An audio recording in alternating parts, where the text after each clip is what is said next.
Tenemos en exclusiva las declaraciones completas que Hugo Carvajal, conocido como El Pollo, entregó ante la Corte Penal Internacional. Nombre por nombre, cargo por cargo, el ex jefe de contrainteligencia militar venezolana señaló a los responsables directos de los crímenes de lesa humanidad cometidos en Venezuela. Y lo que reveló no deja espacio para interpretaciones. Nicolás Maduro ordenó personalmente cada acción represiva que terminó con la vida de manifestantes inocentes. Pero eso no es todo, porque en esta confesión aparecen figuras que muchos venezolanos reconocerán inmediatamente, incluyendo al actual hombre de confianza de Delcy Rodríguez. Hoy les traemos el contenido íntegro de ese testimonio que podría cambiar el rumbo de la justicia internacional contra el régimen chavista. Quédense hasta el final porque van a conocer cada detalle de esta declaración explosiva que compromete a toda la cúpula del poder en Caracas. Antes de adentrarnos en el contenido específico de las declaraciones, es fundamental comprender el contexto en el que estas palabras cobran relevancia. Hugo Carvajal dirigió la inteligencia y contrainteligencia militar venezolana durante más de 7 años bajo el mandato de Hugo Chávez y continuó brevemente con Maduro. Ese cargo le otorgó acceso privilegiado a información que pocos funcionarios llegaron a conocer jamás. Desde esa posición presenció cómo se construyó pieza por pieza el aparato represivo que hoy mantiene sometida a la población venezolana. Las declaraciones fueron realizadas mediante un cuestionario que la Corte Penal Internacional envió mientras Carvajal permanecía detenido en España, enfrentando un proceso de extradición hacia Estados Unidos. El exmilitar respondió cada pregunta de manera verbal ante el tribunal, dejando constancia de su testimonio para la investigación sobre crímenes de lesa humanidad. Ahora viene lo más revelador, la confesión de cómo funcionaba realmente el control de las protestas en Venezuela. Y créanme, lo que van a escuchar supera cualquier especulación previa. Según explicó Carvajal ante los investigadores internacionales, el control de las manifestaciones en territorio venezolano opera bajo 2 modalidades completamente diferenciadas. La primera corresponde al esquema formal, aquel que utiliza los organismos legalmente establecidos para atender situaciones de orden público. La segunda, mucho más siniestra, funciona completamente al margen de cualquier marco legal y es ejecutada por organizaciones criminales, grupos paraestatales y estructuras paramilitares.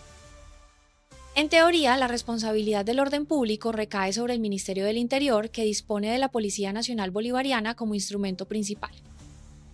Cuando la magnitud de una protesta supera la capacidad policial, entra en acción la Dirección de Orden Público de la Guardia Nacional Bolivariana. Este cuerpo, aunque pertenece orgánicamente al Ministerio de Defensa, queda coordinado para estos fines específicos por el Ministerio del Interior. Sin embargo, Carvajal fue categórico al señalar que toda esta estructura formal existe únicamente en el papel. En la práctica, quien decide absolutamente todo es Nicolás Maduro. El mandatario mantiene comunicación directa tanto con la Policía Nacional Bolivariana como con la Guardia Nacional Bolivariana, redireccionando las acciones de orden público sin que nadie más tenga conocimiento de esas órdenes. ¿Qué opinan ustedes de que un presidente se salte toda la cadena de mando para ordenar personalmente la represión contra su propio pueblo? La estrategia represiva fue definida por Maduro desde el momento exacto en que asumió el poder. Comunicó públicamente a sus ministros que cualquier protesta debería ser reprimida sin contemplaciones. Para él, demostrar que su fuerza está por encima de cualquier intento político o civil de resolver los reclamos sociales resulta prioritario, sin importar las consecuencias humanas.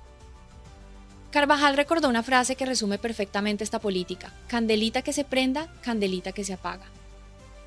Esas palabras representan una orden directa para arremeter violentamente contra cualquier manifestación, sin mediar diálogo ni negociación alguna.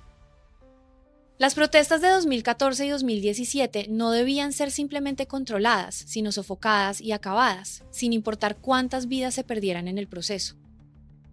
Pero esperen, porque ahora viene la parte que involucra directamente al aparato judicial y criminalístico del Estado, y cómo fue utilizado para encubrir los asesinatos. El ex jefe de inteligencia reveló que el ministro Néstor Reverol garantizaba el control de daños mediante el manejo del Cuerpo de Investigaciones Científicas, Penales y Criminalísticas. Este organismo realizaba las experticias técnicas necesarias para inculpar a los manifestantes y a sus dirigentes, mientras exoneraba sistemáticamente de responsabilidad a los cuerpos de orden público. En consecuencia, el propio ministro quedaba blindado ante cualquier investigación. Para el control informal, el régimen desarrolló múltiples formas ilegales de neutralizar las protestas, que pueden agruparse en dos grandes modalidades. Primero, el uso regular de los cuerpos de inteligencia y seguridad, el Servicio Bolivariano de Inteligencia Nacional, la Dirección General de Contrainteligencia Militar, el Comando Nacional Antiextorsión y Secuestro y las Fuerzas de Acciones Especiales. Segundo, la utilización de colectivos armados coordinados bajo distintas formas y operados por diferentes actores políticos del chavismo. Esta estructura paralela representa la verdadera maquinaria de terror que el régimen despliega contra los ciudadanos. No son acciones espontáneas ni excesos individuales de funcionarios descontrolados. Es un sistema diseñado, planificado y ejecutado desde las más altas esferas del poder. Lo que sigue es quizás el elemento más contundente de toda la declaración, la confirmación de que Maduro no solo sabía, sino que ordenaba directamente cada acción criminal. Cuando los investigadores preguntaron a Carvajal si consideraba que los crímenes de lesa humanidad se llevaron a cabo por instigación directa o indirecta del presidente, su respuesta no dejó lugar a ambigüedades. Afirmó categóricamente que fueron perpetrados por instigación absolutamente directa de Nicolás Maduro. El nivel de participación del mandatario resulta más intenso de lo que normalmente correspondería a un jefe de Estado en materia de orden público. Esta participación excesiva se explica, según Carvajal, por la gravedad de las consecuencias que implica decidir que la vida de los manifestantes carece de importancia. Para Maduro, la prioridad absoluta consiste en acabar cualquier manifestación en su contra. La preservación del poder a toda costa se ubica por encima de cualquier consideración humanitaria o legal. Cometer crímenes no representa para él ningún obstáculo moral. Esta constituye su política y su forma de gobierno, explicó el exmilitar ante la Corte Penal Internacional. ¿Creen ustedes que algún día veremos a todos estos responsables enfrentar la justicia por sus crímenes? El interrogatorio avanzó hacia la caracterización jurídica de los hechos. Los investigadores preguntaron si las víctimas de tales delitos derivaban de conductas que formaban parte de un ataque generalizado y sistemático contra la población civil venezolana. Carvajal confirmó sin vacilaciones que efectivamente se trataba de un ataque con esas características, motivado exclusivamente por razones políticas. El objetivo político de Nicolás Maduro, según detalló el testimonio, consiste en permanecer en el poder durante todo el tiempo posible. Para lograrlo, emplea la sumisión del pueblo mediante la miseria generalizada. Recurre sistemáticamente a fraudes electorales para simular legitimidad democrática. Utiliza la fuerza bruta en el control de manifestaciones de cualquier sector disidente. Además, promueve activamente la migración civil forzada, expulsando del país a millones de venezolanos. Persigue a los factores políticos opositores hasta lograr su cancelación, su exilio, su sumisión al proyecto político oficialista o directamente su eliminación física. Ahora llega un punto crucial que todo venezolano debe comprender. ¿Por qué resulta tan difícil probar judicialmente estas órdenes criminales? Carvajal explicó que toda orden ilegal emitida dentro del régimen jamás se plasma por escrito. Son exclusivamente instrucciones verbales directas, sin registro documental alguno. Por lo tanto, la única manera de demostrar el previo y pleno conocimiento de Maduro sobre los ataques a la población consiste en reunir testimonios de quienes presenciaron esas órdenes. El ex jefe de inteligencia ofreció su propio testimonio basado en más de 7 años dirigiendo el aparato de inteligencia militar. Desde esa posición privilegiada, conoció informalmente la política que operaba tras bastidores dentro del régimen venezolano. Y fue contundente en su afirmación: ningún ministro se atrevería jamás a provocar muertes en manifestaciones, ni siquiera accidentales, sin haber recibido previamente la orden presidencial de reprimir. Esta certeza se refuerza al observar que los ministros responsables de oleadas de violencia que generaron numerosas muertes continuaron ocupando sus cargos sin consecuencia alguna. Lejos de ser sancionados, fueron protegidos y mantenidos en posiciones de poder. Pero Carvajal fue más allá en su declaración. Afirmó que no solamente el presidente tenía previo y pleno conocimiento de los ataques, él mismo los promueve y ordena activamente. Esto resulta evidente cuando se analiza el uso del control informal de las manifestaciones, es decir, la intervención de grupos no autorizados por ningún marco legal venezolano. Prepárense para lo que viene, porque ahora Carvajal entregó la lista completa de responsables, nombre por nombre, y algunos de ellos siguen ocupando cargos de poder en este momento. Los investigadores solicitaron confirmación sobre los cuerpos de seguridad involucrados en los hechos de violencia. Carvajal identificó a funcionarios de la Policía Nacional Bolivariana, la Guardia Nacional Bolivariana, el Servicio Bolivariano de Inteligencia Nacional, la Dirección General de Contrainteligencia Militar y los colectivos armados. Todos actuaron coordinadamente en la represión sistemática contra los ciudadanos. Respecto a la Guardia del Pueblo y el Comando Nacional Antiextorsión y Secuestro, aclaró que ambos forman parte de la Guardia Nacional Bolivariana, que a su vez integra la Fuerza Armada Nacional. Sin embargo, los otros componentes de la institución castrense no participan directamente en el control de manifestaciones. Cuando se le consultó sobre todos los operativos de control de manifestaciones durante 2014 y 2017, Carvajal expresó certeza absoluta de que fueron realizados conjuntamente con todos los cuerpos de seguridad mencionados anteriormente. No existieron acciones aisladas ni iniciativas individuales. Todo respondía a una coordinación centralizada desde el Poder Ejecutivo. ¿Sabían ustedes que los comités locales de abastecimiento también forman parte de esta estructura represiva según las declaraciones de Carvajal? Los investigadores indagaron sobre si la política de represión estaba vinculada a modificaciones legales específicas. Carvajal fue claro: la política de Estado para reprimir la disidencia se construyó de manera completamente informal, sin basamento legal de ningún tipo. La Ley Orgánica de la Fuerza Armada Nacional no tiene relación alguna con los planes políticos de Maduro para perpetuarse en el poder a cualquier costo. Lo que reveló sobre las milicias contradice completamente el discurso oficial del régimen y demuestra su verdadera finalidad estratégica. Según el testimonio, la finalidad de las milicias no consiste en perseguir la disidencia política. Su propósito real es demostrar un supuesto poder militar ante la comunidad internacional, aumentando drásticamente el número de hombres armados dentro de la estructura castrense. Es una estrategia de disuasión basada en números inflados artificialmente. Tampoco la parcialidad de la Fuerza Armada tiene origen en reformas legales. Carvajal explicó que el compromiso militar con el régimen responde a un complicado entramado de corrupción institucionalizada. A esto se suma un sistema de vigilancia interna permanente, represión contra cualquier disidencia dentro de las filas y mensajes constantes de temor dirigidos hacia los uniformados. Todo esto fue fomentado deliberadamente por Maduro para ejercer control férreo sobre la institución armada. Respecto a los colectivos armados, el ex jefe de inteligencia confirmó que fueron creados como última línea de defensa del gobierno. Funcionan como brazo paramilitar destinado a atemorizar a la población y cometer delitos ordenados directamente por el régimen. Durante las manifestaciones, son utilizados específicamente para amedrentar, reprimir y asesinar manifestantes. Los colectivos tuvieron originalmente un propósito ideológico vinculado a la organización popular en comunidades. Posteriormente fueron transformados en grupos paraestatales con funciones completamente distintas a las iniciales.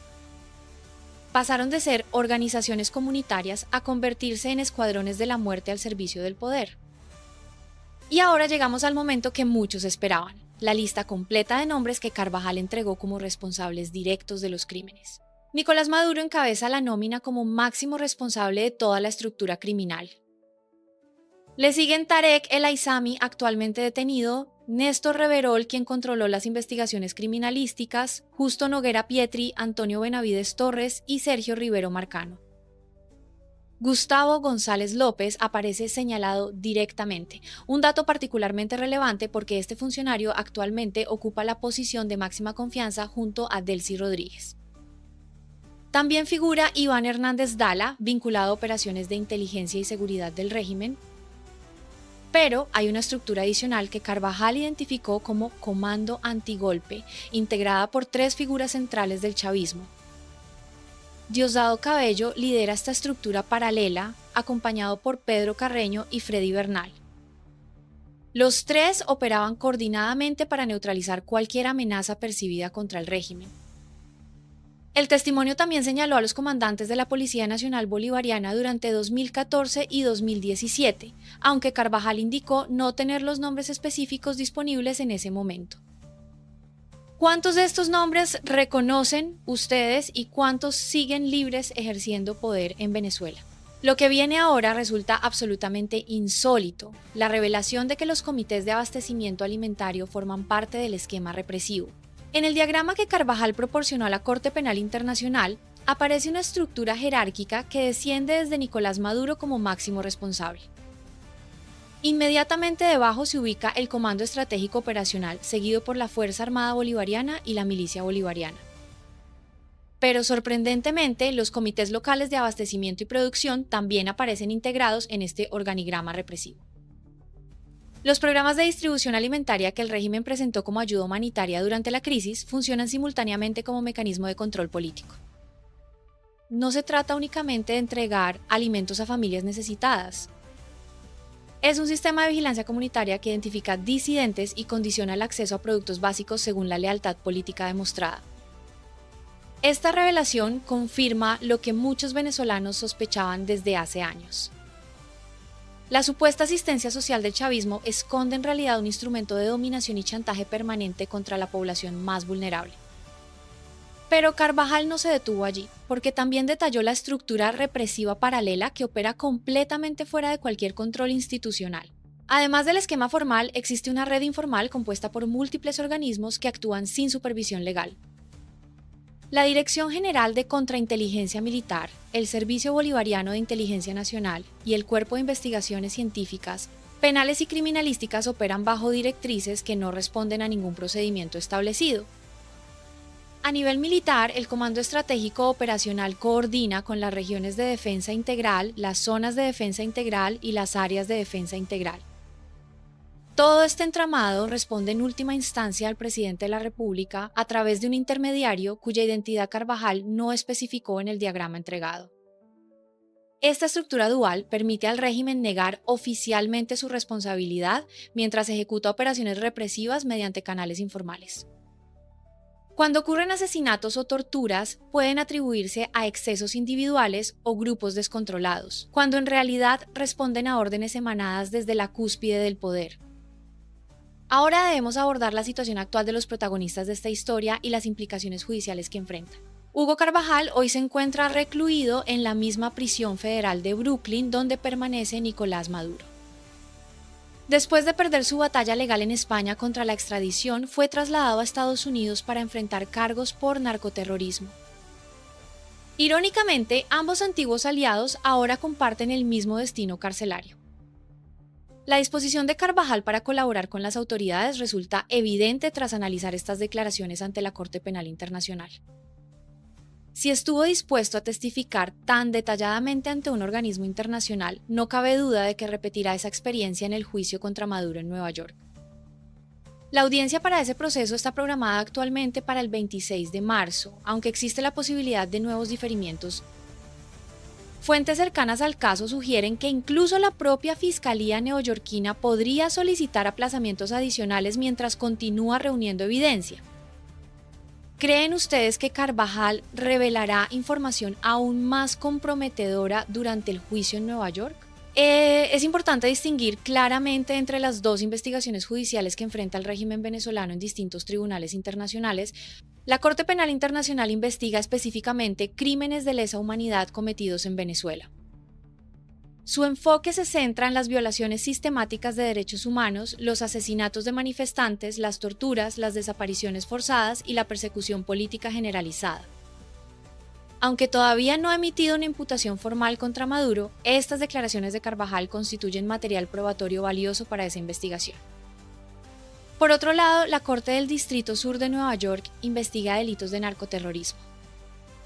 Allí no se juzga a Maduro por los crímenes contra la población civil, sino por su participación en estructuras de tráfico de drogas y financiamiento del terrorismo. Son dos campos jurídicos completamente distintos con procedimientos y consecuencias diferentes. Sin embargo, existe un elemento común, la voluntad de antiguos colaboradores del régimen para testificar en ambos procesos. Carvajal representa apenas uno de varios posibles testigos dispuestos a declarar contra la cúpula chavista. Y aquí viene información crucial sobre quiénes más podrían sumarse a esta avalancha de testimonios contra el régimen. Cliver Alcalá Cordones constituye otro candidato evidente para colaborar en el juicio neoyorquino. Este ex general venezolano ya se encuentra bajo custodia estadounidense y tiene conocimiento directo de operaciones militares y vínculos con el narcotráfico. Su testimonio podría complementar perfectamente las revelaciones de Carvajal. Christopher Figuera representa otra pieza fundamental en este rompecabezas judicial. El exdirector del Servicio Bolivariano de Inteligencia Nacional abandonó el régimen en 2019 tras los eventos relacionados con la liberación de Leopoldo López de su arresto domiciliario. Desde entonces, ha colaborado activamente con autoridades estadounidenses aportando información privilegiada sobre el funcionamiento interno del aparato represivo.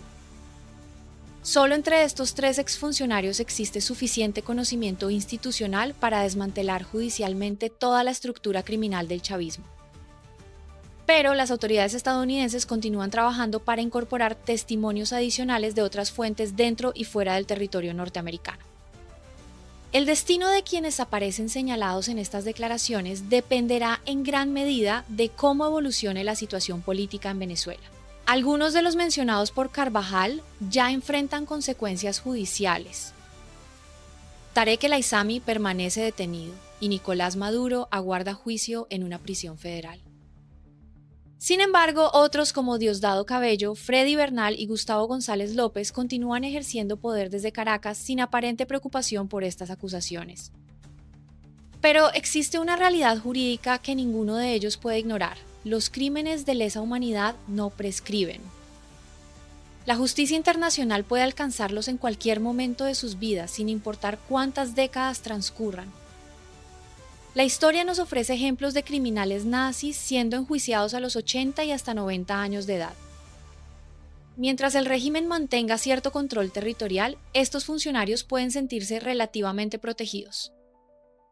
Pero, si las estructuras de poder colapsan completamente, enfrentarán la persecución judicial durante el resto de sus existencias.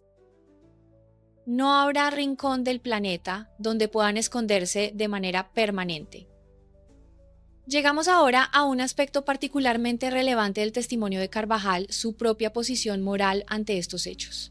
El ex jefe de inteligencia concluyó su declaración afirmando que como ciudadano, general de la República y diputado de la legítima Asamblea Nacional, se debe al pueblo venezolano. Explicó que retiró su apoyo al gobierno fundamentalmente por las atrocidades cometidas y las violaciones sistemáticas de derechos humanos que presenció y documentó durante años. También mencionó encontrarse en una situación personal de persecución política que limitaba su capacidad de colaborar plenamente con la investigación internacional. Esta declaración fue realizada mientras enfrentaba el proceso de extradición en España, antes de ser trasladado definitivamente a Estados Unidos. Resulta irónico, por supuesto, que quien durante años formó parte integral del aparato represivo ahora se presente como defensor de los derechos del pueblo. Pero en términos prácticos, su testimonio posee un valor incalculable precisamente porque proviene de alguien que conoció el sistema desde adentro. Nadie puede acusarlo de inventar o exagerar, porque él mismo participó en la construcción de esa maquinaria criminal. ¿Consideran ustedes que testimonios como el de Carvajal merecen algún tipo de consideración judicial a cambio de su colaboración? El panorama judicial que enfrenta el chavismo se complica exponencialmente con cada nueva revelación y cada nuevo testigo dispuesto a colaborar. La combinación de las investigaciones en la Corte Penal Internacional y en la justicia estadounidense crea un cerco legal del que difícilmente podrán escapar los principales responsables. Aunque Estados Unidos no reconoce formalmente la jurisdicción de la Corte Penal Internacional, la información compartida entre ambos procesos fortalece las acusaciones en cada tribunal. Las declaraciones de Carvajal demuestran que existe voluntad concreta de delatar, de señalar responsables, de aportar detalles específicos sobre la cadena de mando y los mecanismos utilizados para cometer crímenes. Esta voluntad se multiplica entre otros antiguos funcionarios que buscan reducir sus propias condenas mediante la colaboración judicial. El juicio a Nicolás Maduro en Nueva York representará un momento histórico para Venezuela y para toda la región latinoamericana. Por primera vez, un mandatario en ejercicio de un país americano enfrentará cargos criminales en territorio estadounidense. Las implicaciones políticas y jurídicas de este proceso trascienden ampliamente el caso individual del acusado. Mientras tanto, la situación en Venezuela continúa desarrollándose con tensiones internas y expectativas sobre posibles cambios políticos. La discusión sobre una ley de amnistía y liberación de presos políticos permanece pendiente en la agenda legislativa. Miles de venezolanos aguardan en prisiones del régimen sin haber cometido delito alguno más allá de expresar su desacuerdo con el gobierno. Mujeres en huelga de hambre representan apenas la manifestación más visible de una emergencia humanitaria que persiste. La comunidad internacional mantiene presión sobre las estructuras de poder en Caracas, aunque los resultados concretos avanzan con lentitud desesperante para quienes sufren directamente las consecuencias de la represión. Cada día de demora significa sufrimiento adicional para familias separadas, para presos políticos sometidos a condiciones inhumanas, para ciudadanos que no pueden regresar a su país. Las declaraciones de Carvajal ante la Corte Penal Internacional constituyen un recordatorio de que la justicia, aunque lenta, eventualmente alcanza a quienes cometen crímenes contra la humanidad. No existe prescripción ni refugio permanente para estos delitos. La historia demuestra repetidamente que los perpetradores de atrocidades terminan enfrentando consecuencias, aunque transcurran décadas. Cerramos esta entrega con una reflexión necesaria sobre el significado profundo de estas revelaciones para el futuro de Venezuela. Lo que Carvajal expuso ante la Corte Penal Internacional confirma documentalmente lo que millones de venezolanos experimentaron en carne propia durante años. La represión no fue espontánea ni accidental. Fue planificada, ordenada y ejecutada sistemáticamente desde las más altas instancias del poder. Cada muerte, cada tortura, cada desaparición respondía a decisiones tomadas conscientemente por quienes juraron proteger al pueblo. Hoy esos responsables comienzan a enfrentar las consecuencias de sus actos. Algunos ya están tras las rejas. Otros continúan libres, pero con la sombra de la justicia internacional acechándolos permanentemente. El tiempo corre inexorablemente y cada testimonio, cada documento, cada prueba fortalece los casos en su contra. Para Venezuela, estas revelaciones representan la esperanza de que algún día prevalecerá la justicia sobre la impunidad, que los crímenes cometidos no quedarán sin castigo, que las víctimas y sus familias obtendrán finalmente el reconocimiento que merecen, que la verdad, aunque dolorosa, saldrá completamente a la luz. Continuaremos siguiendo de cerca cada desarrollo en el juicio a Nicolás Maduro y en las investigaciones de la Corte Penal Internacional. Les mantendremos informados sobre cada avance, cada testimonio, cada revelación que surja de estos procesos históricos. Porque la información es poder, y el pueblo venezolano merece conocer cada detalle de cómo operó la maquinaria criminal que destruyó su país. Soy Laura Salazar y esto ha sido Punto de Quiebre al Minuto, trayéndoles la información que necesitan conocer. Compartan este contenido para que más venezolanos accedan a estas revelaciones fundamentales. Déjenos sus comentarios sobre qué opinan de estas declaraciones y qué esperan del juicio en Nueva York. Nos vemos en la próxima entrega con más información exclusiva sobre el futuro de Venezuela.